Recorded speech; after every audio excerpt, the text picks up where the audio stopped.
주님께서 오병이어로 5천 명을 먹이고 남는 그런 표적을 행하시고, 또 오늘 본문에서는 7병이어로 4천 명을 먹이고도 남는 표적을 행하셨습니다. 근데 왜 예수님이 꼭 표적을 행하셨을까? 그 이유가, 목적이 뭘까? 항상 그 점을 생각하지 않고 주님의 사역이나 성경을 해석하는 건 그건 절대 안 되는 겁니다. 그런데 오병이어의 표적 때도, 또 오늘 본문의 표적 때도 주님은 그 표적을 행하실 수밖에 없는 필연의 이유를 무리를 불쌍히 여기신다는 거예요. 근데 이 불쌍히 여기신다는, 불쌍히로 번역된 헬라어 원문이 스프랑케케논입니다. 이 스프랑케케논이라는 단어는 참 깊이 생각할 단어예요. 이 단어의 의미를 가장 잘 표현하고 있는 게 이순신 장군의 시입니다.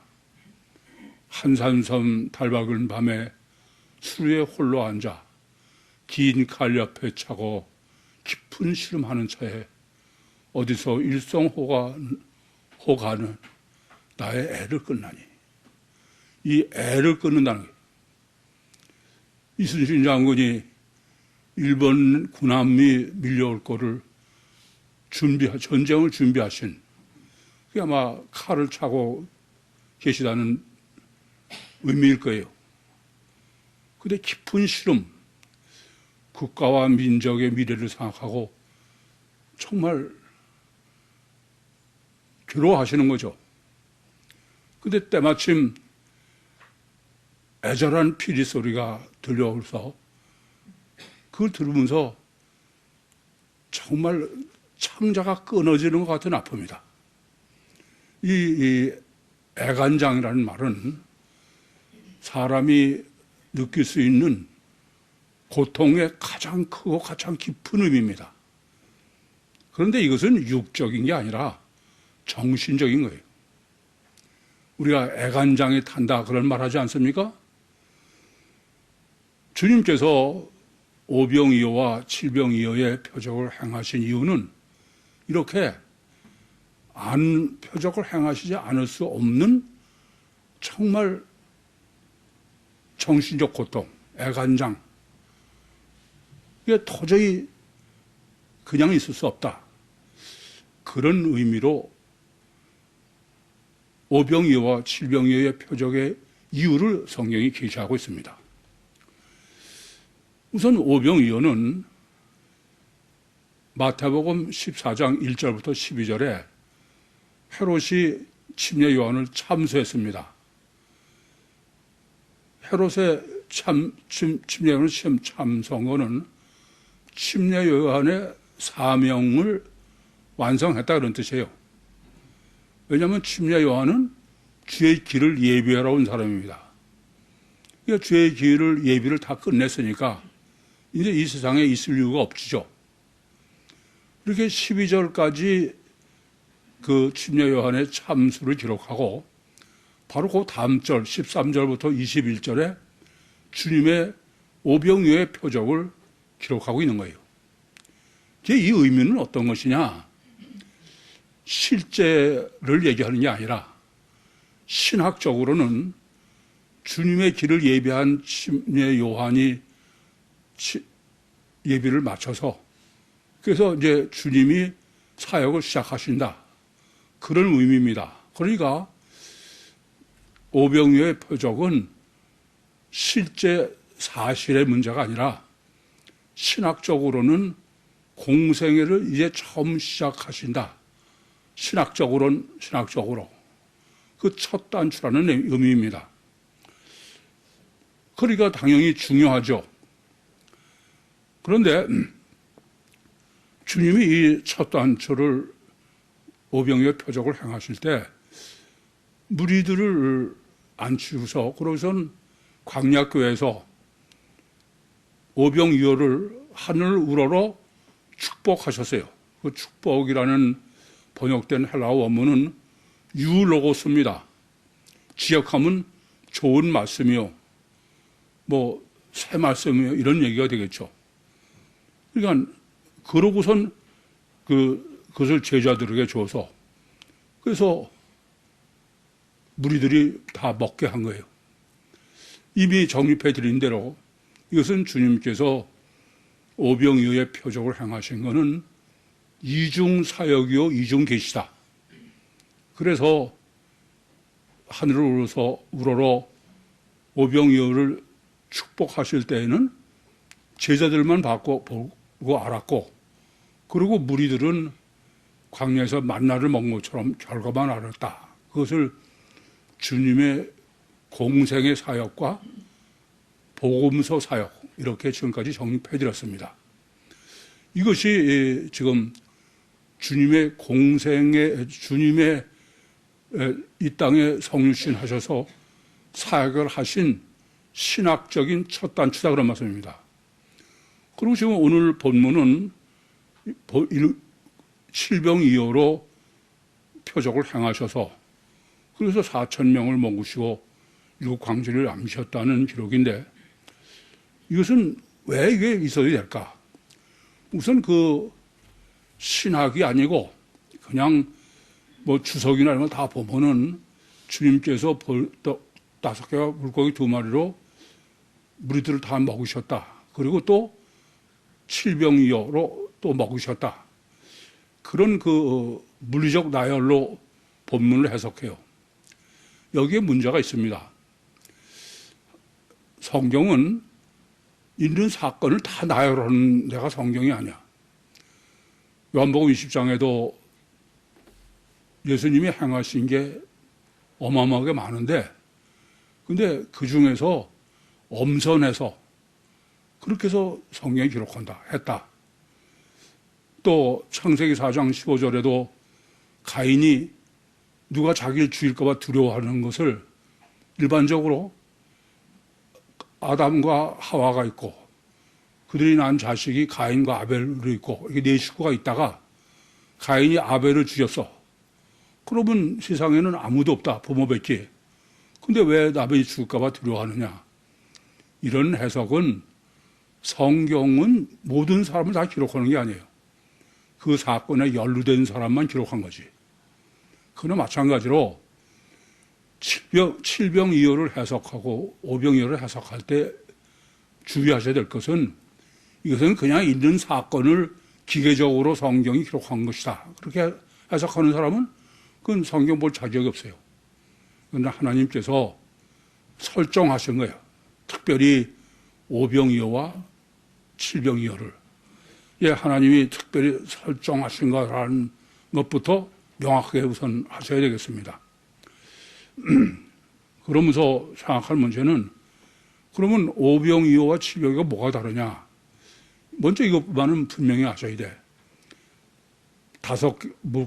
오병은 떡이 5개고 칠병이어는 떡이 7개. 물론 다르죠.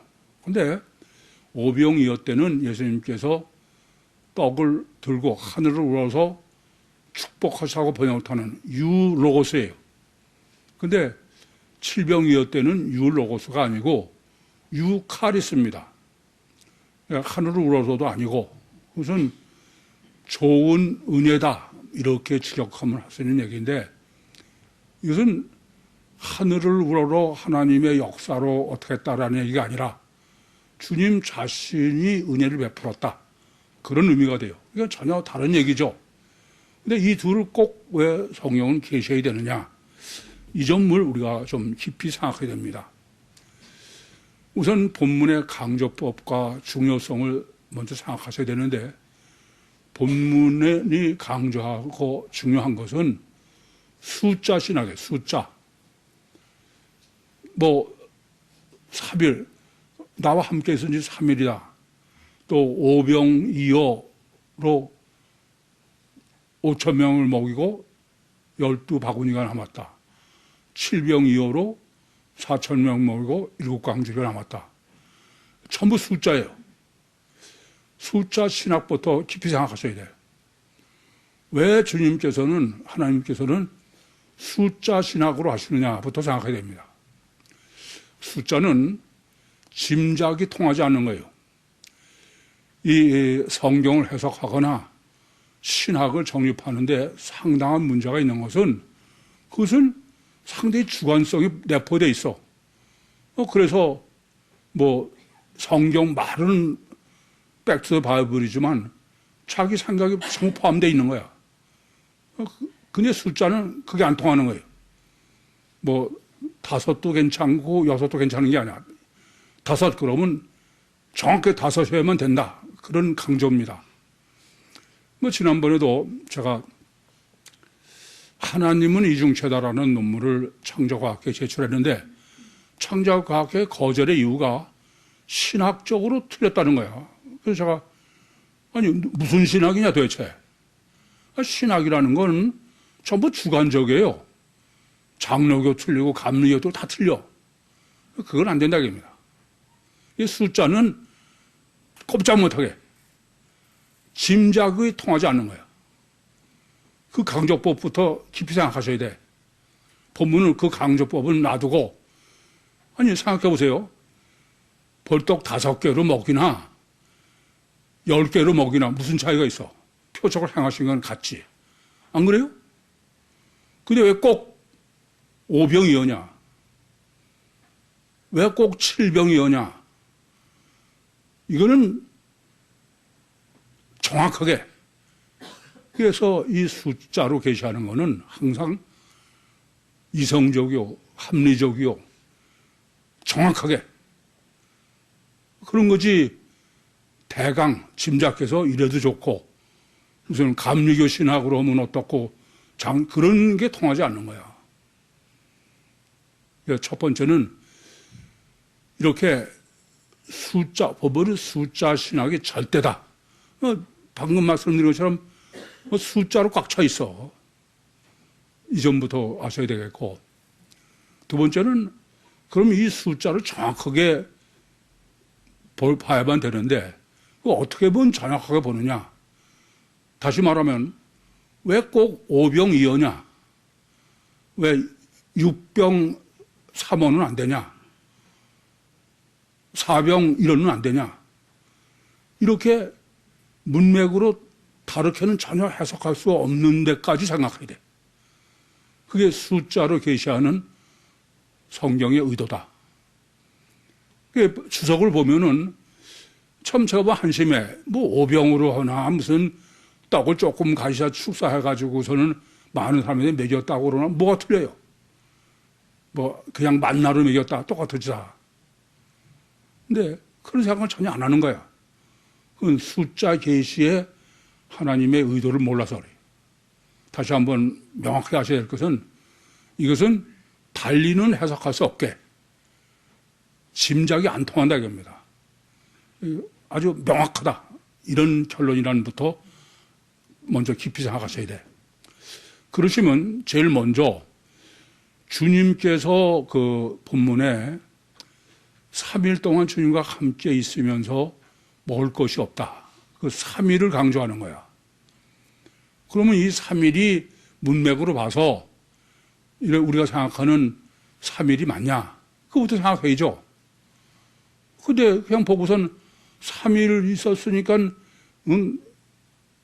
굶어서 그 보내면은 그게 어느 정도의 주님이 문제냐면 애간장이 끊어지는 정신적 고통 그럴 정도라는 거야. 그게 원문을 보고선 하는 거야 안 하는 거예요. 참 저번 너무 한심해.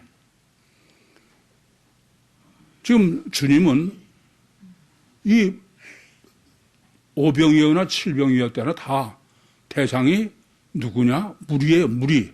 원죄를 범한 무리입니다. 그 무리를 사랑하신다 까진 좋아. 이게 구원의 문제죠. 아니 원죄를 범한 사람에게 제일 주님이 간장이 끊어지게 아픈 거는 구원을 못해서 구원해야 되는 문제 아니겠어요? 근데 이 3일을 물리적 시간으로 그냥 해가지고 뭐 주님이 주님을 따르는 사람들이 3일 동안 주님하고 함께 있는데 떡이 없어서 그래서 그냥 창자가 끊어지는 것 같은 고통, 정신적 고통을 느낀다. 여러분이 들어도 말이 되는 얘기예요? 이건 전혀 말이 되지 않는 얘기죠. 더군다나 이래요. 지금 그 3일을 물리적 3일을 생각해 봅시다. 이 이스라엘이나 그쪽 사람들의 식생활은 우리와는 식문화가 전혀 틀려요. 우리 같으면 그렇게 해서 가능성이 있다 생각할 수 있을 거예요. 왜냐하면 우리는 매끼 밥을 해서 먹잖아요. 쌀을 끓여가지고. 3일 동안이면은 아무것도 못 먹었다. 광야에서 뭘 먹냐. 그런 얘기가 되죠. 그러나 여러분 성지순례 가셔서 봐서 아시지만 베두인들은 그쪽 사람들은 주식이 밥이 아니에요. 빵이에요. 본문에서는 떡이라고 되는 거죠. 무교병, 이스트를 넣지 않은 빵을 방석만하게 만들어, 방석. 그래가지고 약대에 안장 밑에다가 놓고 깔고 앉아서 하냐가 먹을 때 되면 그 뜯어서 먹어요. 그럼 뭐 사흘 동안에 무슨 생짜로 굶었을 리도 없고 또 굶었다고 그래도 거기 온 사람은 뭐 다 천리 밖에서 온 게 아니야. 이스라엘 개봐야 우리나라 강원도만 뺏지 않아. 그럼 뭐 근처에 있는 사람 가서 먹어도 되고 또 3일을 주님과 함께 있다. 아니 뭐하러 3일을 같이 있어요. 지금처럼 무슨 밤에 조명을 하고선 주님이 어떻게 하신다든지 그럼 모를까. 깜깜한데. 그리고 거긴 사막 기후라 밤이면 보통 춥지 않아. 그 전혀 3일 동안 주님과 떠나지 않고 같이 있었다. 그걸 물리적으로 해석하는 것 자체가 그건 전혀 현실질이 모르는 그야말로 자기 마음대로 짐작하고 하는 거다. 그렇게밖에 얘기할 수가 없어요. 그러면 3일 동안 아무것도 못 먹어서 주님이 애간장이 끓는다. 그건 어떤 경우일까?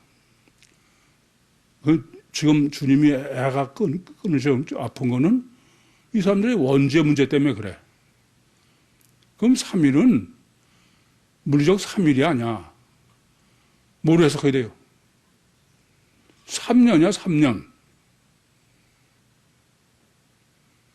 주님이 원죄를 구원하러 이 땅에 육신을 입고 오셨는데 3년 공생애를 지나도록 그들이 원죄를 구원할 떡, 생명과 주님이 마태복음 26장으로 하면은 성찬식이죠. 그거를 3년 공생애 중에도 내가 떡을 그것 때문에 왔는데 3년 공생애 중에도 떡을 줄 수가 없다. 그런 얘기죠. 안 그렇습니까?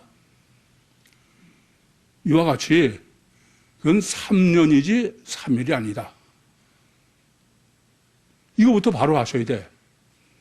아니 도대체 예수님이 원죄인 그들을 보고선 3일 동안 나와 함께 있는데 먹을 떡이 없어서 주님이 애가 끊어지는 아픕니다. 그걸 그대로 해석하는 사람이 성경을 해석하는 거냐고요.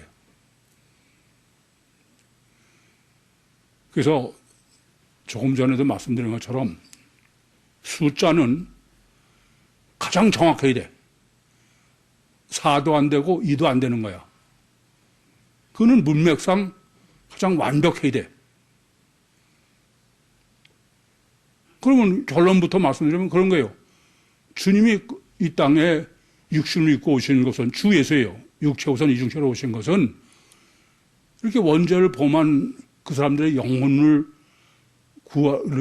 구하지 않으면 안 되는 그러한 간장이 끊어지는 아픔 때문에 오셨는데 공생의 3년을 다 사셔도 그걸 할 수가 없다. 안 된다. 그 떡이 없다. 그런 말씀인 거예요. 그게 문맥상 그래야 가장 완전한 거죠. 그리고선 두 번째로는 이제 아까도 말씀드렸지만 오병이어의 표적이나 칠병이어의 표적은 물리적인 사건을 그냥 나열한 게 아니다. 그건 하나님께서 신학을 위한 설정이다. 이것부터 명확히 하셔야 되겠다 그랬어요.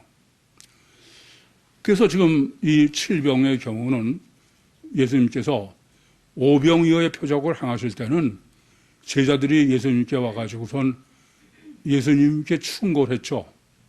아니 지금 어두운데 그냥 놔두면 어떡합니까 이렇게. 근데 본문은 아니에요. 주님께서 제자들을 불러서 주 예수께 육체우선 이중체의 주님이 제자들을 불러서예요. 이거부터 명확하게 하셔야 돼. 그러면서 제자들에게 이 애간장이 끊어지는 말씀하신 거야. 내가 이 무리와 3일 동안은 있었는데도 내가 이 무리에게 먹을 떡이 없다. 이런 얘기죠. 제자들을 불러서를 왜 강조하느냐.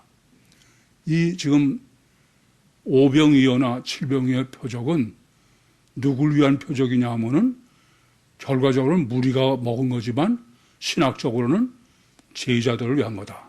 이거부터 정확하게 아셔야 돼요. 그러니까 신학 정립이 목적이지 뭐 배고픈 사람 배불리는 게 목적이 아니다. 그 점을 명확하게 아셔야 되겠습니다. 그럼 제자들은 어떠냐? 제자들도 7병이어 동안, 3일 동안에 먹을 수 없죠. 그래서 계속 성경은 오병이어 표적을 행하실 때 이중 사역, 이중 계시를 하시면서도 계속 공생애의 사역, 즉 무리들을 대상으로만 하셨지 제자들은 계속 지금까지 쿠르프토다, 감추인 상태다. 그 감추인 제자들의 신학, 이 신학은 그러면 언제 정립하라는 얘기냐? 그건 추수꾼이야. 이해되시죠? 그래서 이것은 공생의 사역의 문제가 아니라 복음서 신학의 문제다. 그거 더 명확하게 하셔야 되겠습니다. 그러면서 지금 주님께서 칠병이어로 표적을 행하시는 것은 3일간을 있어서 먹지 못한 떡의 문제다. 그 떡은 원죄인 아담 후손은 원죄를 해서 떡을 먹고 살아야 되는 그 떡은 뭐겠어요? 주님이 벌써 성령으로밖에 안 되는 거야. 그러니까 지금 보면은 3일에도 내가 됐는데도 떡이 없다고 말씀하는 거는 주님은 성육신하고 이 땅에 오셨지만은 실제로 구원은 육신으로 계실 때는 못하는 거예요. 떡이 없어. 언제? 육신 사후에.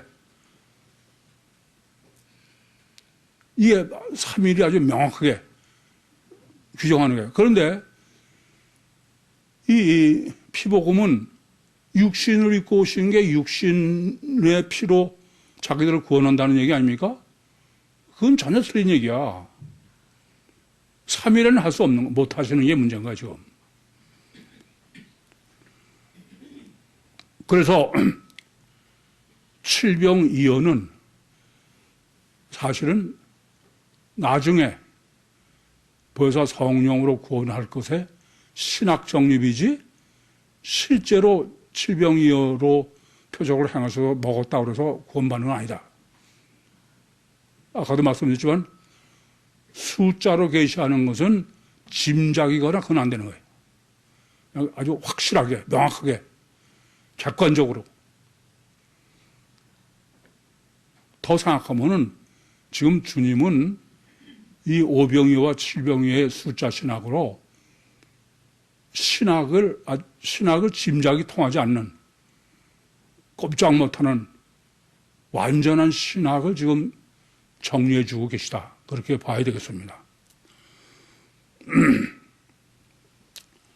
그래서 하나님이 설정하신 것은 오병이어와 칠병이어를 같이 양쪽이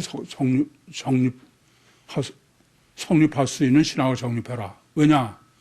방금 말씀드렸지만은 오병이어는 뭐예요? 신학적으로는 주님의 공생의 첫 단추야. 그럼 칠병이어는 끝 단추예요.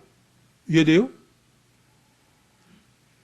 제가 창세기 1장을 정립할 때도 창세기 1장뿐이 아니에요. 성경 해석은 하나님은 곡선이 없다.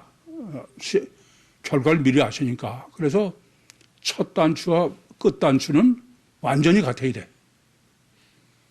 그러니까 지금 첫 단추가 오병이어의 표적이고 끝 단추가 칠병이어의 표적이면 둘은 양쪽이 완전히 양립하는 신학이어야지 모순되는 신학은 안 되는 거예요. 의도가 이해되십니까? 그래서 우리가 지금 오병이어와 칠병이어를 숫자 신학으로 주님께서 제시한 걸 정립하는 문제는 그야말로 복음서 신학의 완결판이다. 뭐 짐작으로 이쪽으로 조금 저쪽으로 그런 거 안 통하는 이 점을 명확하게 우선 생각하시고 해줘야 돼. 다르게 말씀드리면 단일체 이중 본능의 이중 계시의 양다리 신앙이 아니라 융합 계시의 외다리 딱 하나로 둘이 하나가 돼야 된다. 이런 점을 미리 생각하셔야 되겠습니다. 그래서 숫자 신학은 아까도 말씀드렸지만 사실은 일반적으로 여러분들이 성경을 보실 때도 당연해야 돼요. 사실은 왜 오병이어에 뭐 5천 명을 먹이고 12바구니를 남기는 걸 기록해야 되나? 만나를 먹고 얼마 남았다 그런 거 없잖아. 왜 7병이어로 4천 명 광주를 남았다는 것을 기록하나? 그 숫자 하나가 모두 성경을 완전히 해석하고 신학이 완전해야 되고 신앙이 완전히 되고 그런 철저한 주님의 공생의 신학의 완성판이다. 과학이요? 일체의 짐작이나 그런 게 통하지 않는 이성적이고 합리적인 이제 그러면서 우리가 그럼 오병이어를 칠병이어는 따로 해석할 수가 없으니까 융합으로 해야 되니까 우리는 지금 칠병이어를 정립하지만 오병이어와 병행해서 해야 된다. 그럼 오병이어의 신학을 먼저 생각해 보겠습니다. 우선 오병이어는 예수님께서 광야로 가셨어요. 그게 광야교회죠. 그랬더니 무리가 예수님께 나온 거예요. 근데 예수님께서 그 무리를 보시고, 그렇죠? 그 무리가 누구라고요? 원죄를 범한. 그리고 주 예수야. 육체 우선 이중체의 주님이 단일체의 가치관을 가지고 있는 원죄를 범한 아담 후손들의 심령을 보시고 애간장이 끊어지시는 거야. 그래서 오병이어의 표적을 행하신 거예요. 그렇죠? 여기까지 됐습니까? 그러니까 그럼 오병이어의 표적을 행하신 게 도대체 왜 하필이면 오병이어냐예요. 아까도 오병이어가 아니면 안 되는 이유가 있어야죠. 숫자는. 그래 안 그래요? 조금 전에 3일이 어떤 거냐? 그럼 우리가 물리적으로 3일이냐? 그건 절대 이치에 맞지 않는다 이거예요. 그것은 더구나 칠병이어로 얘기하시면서 결론에 속하기 때문에 그는 3년이다. 그렇게 제가 정리해 드렸어. 마찬가지로 그 왜 오병이어일까요?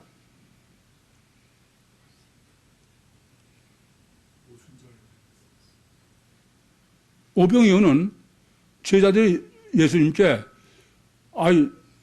주님 여기 지금 광야예요.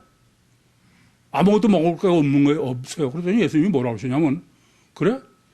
그렇게 걱정이 되면 너희들이 먹여라. 그러셨죠? 너희들이 먹이라고 그랬는데 먹이진 않고 오병이어를 가져온 거야. 왜 오병이어냐 이거예요. 그 다섯과 둘이 문제죠. 다섯은 떡이고 둘은 물고기예요. 여쭤보겠습니다. 물고기는 몇째 날 창조하셨어요? 다섯째 날이야, 다섯째 날. 아시겠습니까? 그러면 오병을 뭐겠어요? 오일이죠. 창조 다섯째 날. 가장 오병이어를 성경적으로 정확하게 해석하면 그것은 제5일째 창조한 물고기야. 그래, 안 그래요? 그런데 지금 이 오병이어는 물고기를 지금 정립해 주려는 게 아니야. 뭐요? 사람들에게 먹일 떡이죠. 그래서 그건 제가 창세기 1장 24절과 25절에 창세기 원래 거기에 동물은 혼과 육이 창조하신 다섯째 날에 속해 이래. 본문을 얘기하면 지금 오병이어죠. 근데 6일째 있는 게 문제야. 그럼 왜 6일째로 했느냐? 우선 동물을 하려고 게 아니라 사람의 육처우선이다. 그래서 사람의 육처우선은 육과 혼의 이중체다. 동물은 육과 혼의 이중체라고 성경은 계시하잖아. 그러니까 지금 본문에서 오병이어는 다섯째 날 창조해야 되는 육과 혼의 물고기가 여섯째 날 사람 창조의 육체 우선으로 계시한 창세기 1장 24절과 25절이다. 제자들은 그것만 가져온 거야. 다시 말하면 자기들이 할 수 있는 모든 거는 오병이어밖에 없죠. 단일체, 육체 우선, 그렇죠? 육과 혼의. 그랬더니 창세기 1장으로는 하나님의 형상대로 졌다고 그랬어요. 그 하나님의 형상대로 졌다는 게 어떻게 졌다는 거냐?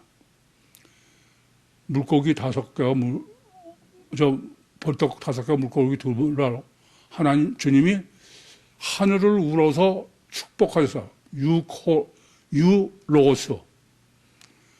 그건 무슨 뜻이에요? 하나님이 유로스는 축복도 되지만 좋은 말씀, 성령 다 할 수 있는 거예요. 이게 지금 축복하셨고선 무리들에게 떼어주신 거야. 단일체 이중 본능에 지금 오병이어의 사람들에게 주님께서 그걸 가지고 하늘에다 축사할 때는 하나님께서 영을 집어넣으신 거죠. 그때 이 사람들이 이중체가 돼요. 그러니까 창세기 1장 24절과 25절은 육과 혼의 이중체였다가 하나님의 형상대로 졌다는 얘기는 주님 물고기 5마리와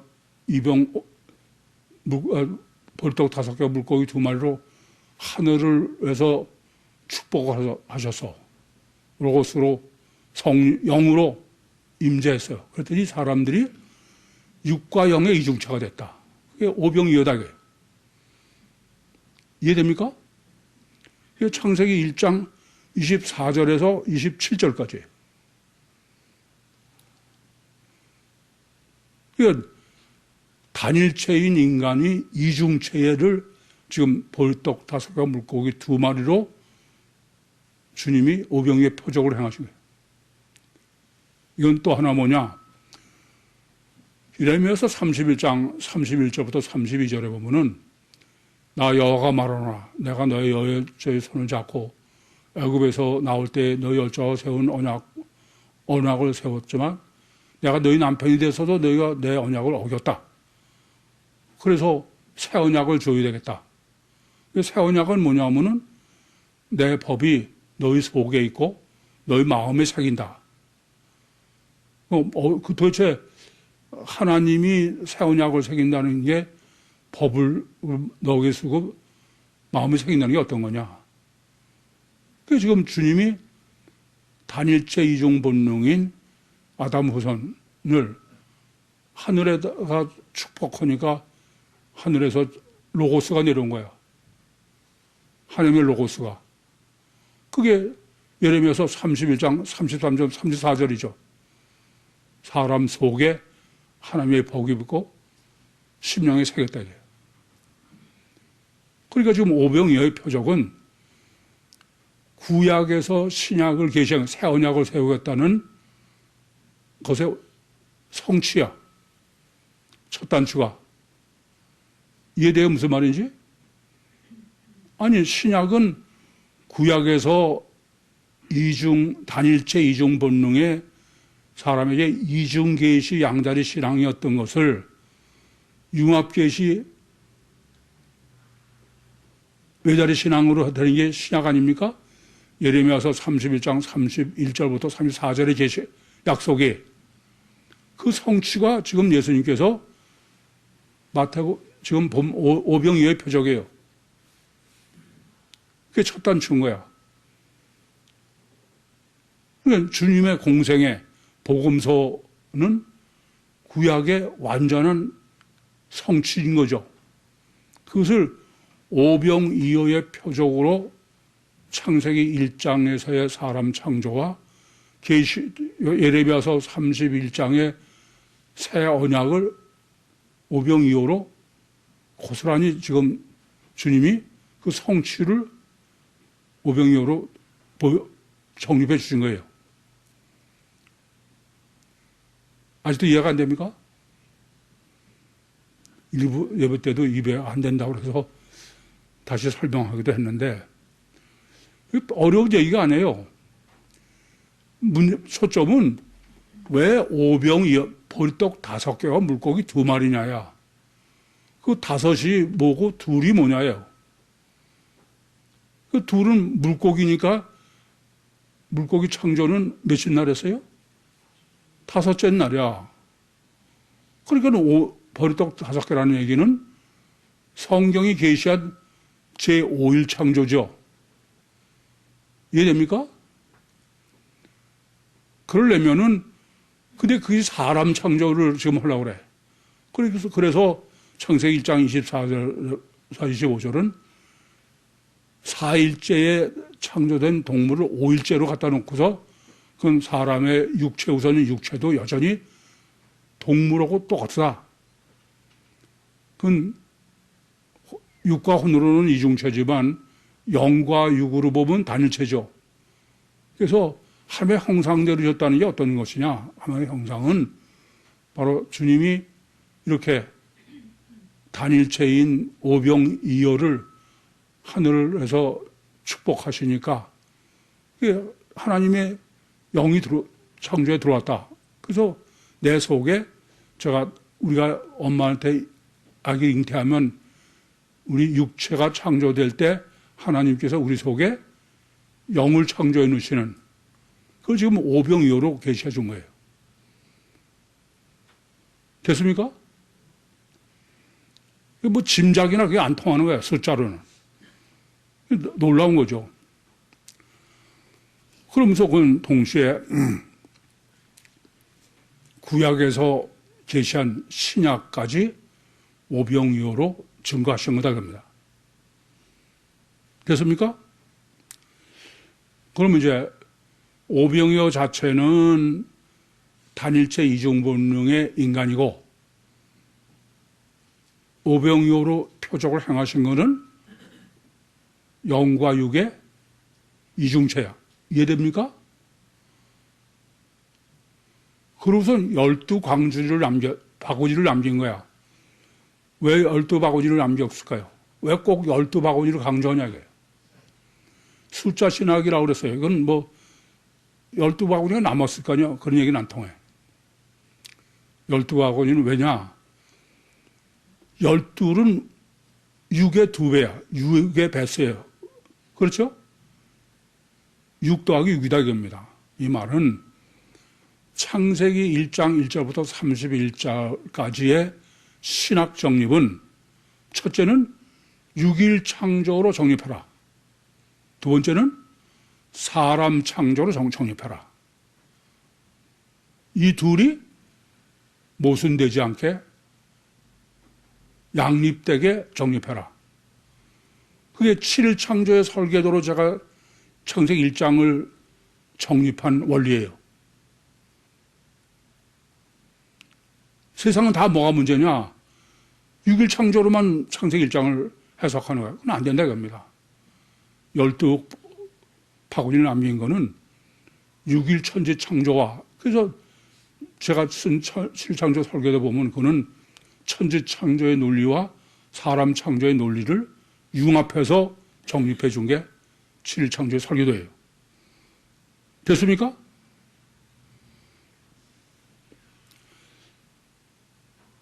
이번에는 그러면 7병 이어의 표적을 행하시고 일곱 광주리를 남기신 신학을 정립해야 돼요. 우선 7병 떡 7개와 생선 2마리는 그럼 뭐예요? 왜 떡이 7개일까요? 네? 제자들에게 너희가 먹이라고 그럴 때는 제자들이 5병2어를 가져왔어. 그죠? 근데 본문은 예수님께서 먹을 것이 없다. 그럼 제자들을 주려는 게 아니야. 그것은 7병2어야. 제자를 불러가지고 어떤 경우에요? 왜 7병이에요? 앞에서 5병이어에 제가 정립해 드리는 걸 여러분은 아직도 소화를 못하고 있어. 5병이어의 5는 뭐라고요? 성경의 제5일 창조의 물고기 이해돼요? 그게 떡 5개야. 그럼 떡 7개라는 건 무슨 뜻이에요? 7일 창조의 성경이야. 그래 합리적이죠? 정확하게? 이 점을 아셔야 돼. 7일 창조의 성경을 제자들이 가지고 있는 거야. 이미 그건 제자들이 가지고 있는 거예요. 앞에서 5병2어 때에 그 제자들이 가지고 있는 거는 5병2어밖에 없어. 근데 지금 이 제자들은 7병2어의 떡을 가지고 있는 거예요. 성경을 7일 창조의 설계도로 계시된 성경을 가지고 있다는 뜻이에요. 됐습니까? 힘드네요. 그러면서 주님이 지금 5병 때는 떡 5개와 물고기 2마리로 하늘에서 축복하셔서 하늘에서 로고스, 말씀이 내려왔어. 떡 속에 이런 건데. 근데 지금은 뭐냐면 7개와 물고기 2마리로 주님이 축사하신 거야. 축사하시는 것은 유카리스라고 했어요. 하나님이 뭘 하신 게 아니라 주님이 가지고 계신 것을 나눠줬다는 뜻이에요. 이해돼요? 그건 뭐가 됩니까? 주님이 보혜사 성령으로 제자들에 주시고 제자들이 우리에게 주는 그런 얘기죠. 그것이 신학이야, 신학. 그래서 지금 7병이의 표적을 행하신 것은 주님께서 그 공생의 3년이 때가 아니고 복음서 신학을 정립한 제자들, 나아가서는 추수꾼이 신학으로 보혜사 성령으로 원죄를 구원하는, 그게 지금 7병2어다 이거예요. 아시겠어요? 그렇게, 그러면 이제 유카리스로 주님의 은혜로 벌써 성령으로 거듭나면은, 그러면 이 사람들은 이제 주님께서 실제로 오신 목적이 뭐예요? 지금 벌써 성령으로 거듭나게 하시는 거야. 근데 공생애 동안은 그걸 못 하시는 거죠. 그래서 애간장이 끊어주신 건데, 그럼 그건 언제 하느냐?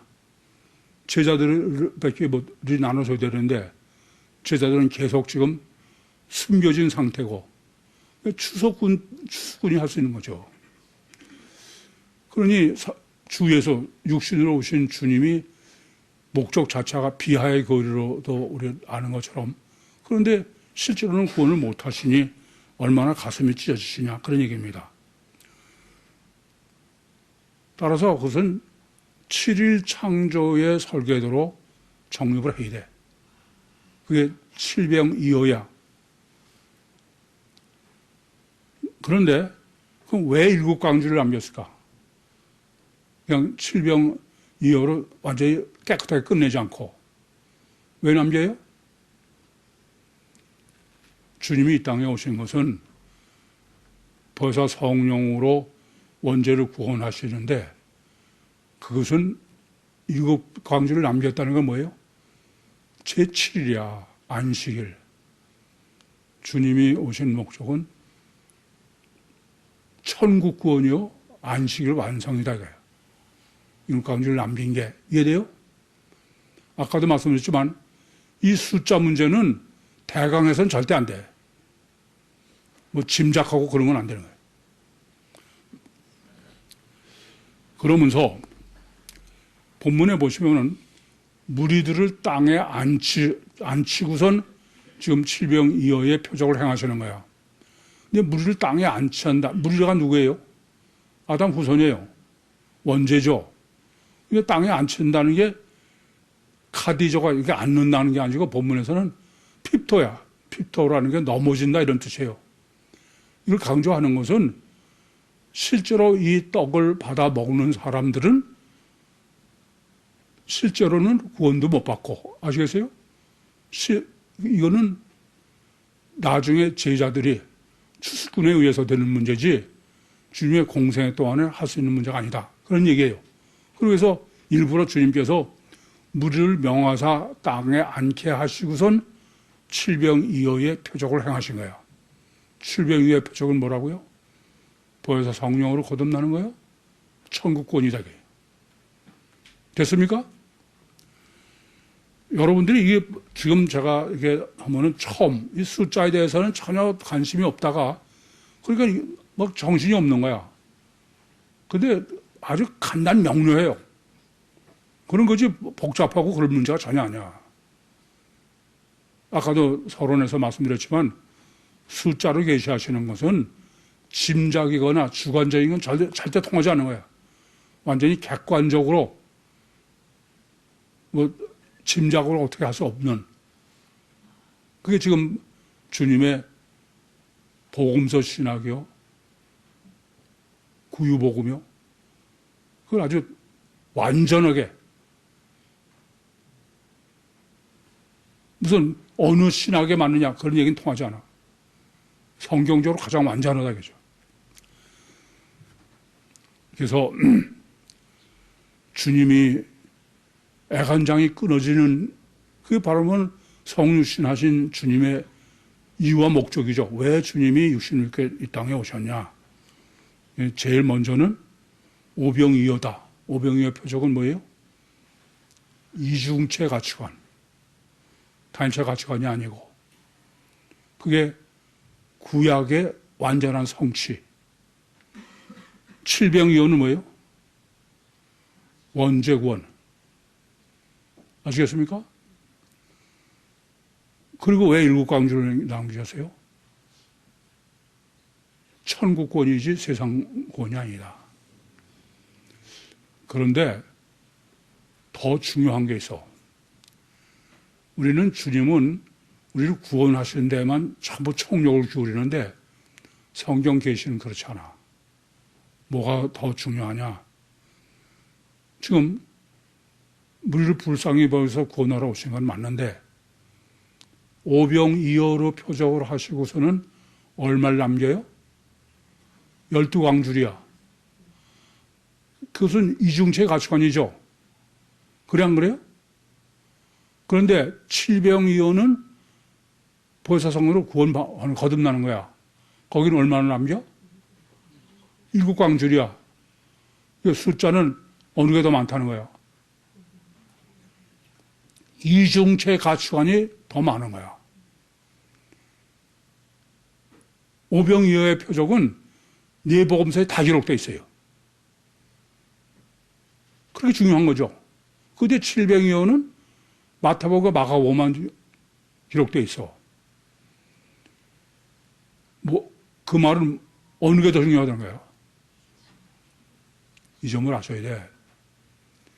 이중체 가치관이 더 중요한 거야. 왜냐? 가치관이 이중체로 바뀌기 전에는 그건 때려주고도 구원받을 수, 성령 침례로 구원받을 수가 없어. 아시겠어요? 그래서 이중체 가치관 때문에 마태복음 12장 15절부터 21절에 나의 택한 종이라는 거예요. 주님도 할 수 없는 거예요, 그건. 이 점을 명심하셔야 돼.